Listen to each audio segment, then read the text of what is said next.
উদ্দেশ্য যখন এক হয় তখন শত্রু আর বন্ধু এই পার্থক্যটা ধীরে ধীরে অর্থহীন হয়ে যায়। কারণ মানুষকে আলাদা করে রাখে স্বার্থ আর লক্ষ্য, অনুভূতি নয়।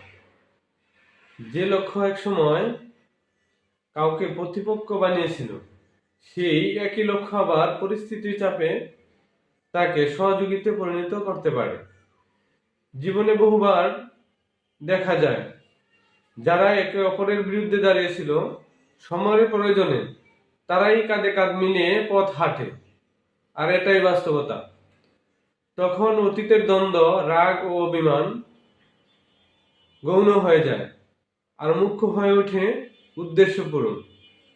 বাস্তবতা মানুষকে শেখায় একাকী শক্তি সীমিত, কিন্তু সম্মিলিত প্রচেষ্টা অনেক বড় বাধাকেও পরাজিত করতে পারে।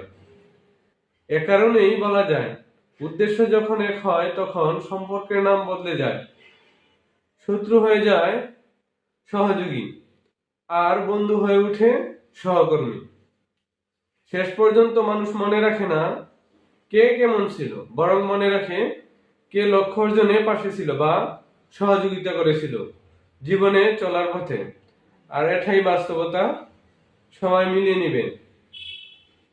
আর বিশেষ করে বর্তমান রাজনৈতিক প্রেক্ষাপটে এগুলো বেশি হয়, এলাকা ভিত্তিক বা সমাজ ভিত্তিক।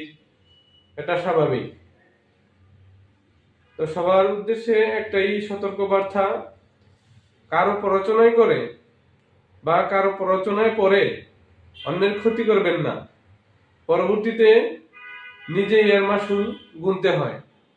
অন্যজন আপনার পাশে কখনোই দাঁড়াবে না স্বার্থ ছাড়া।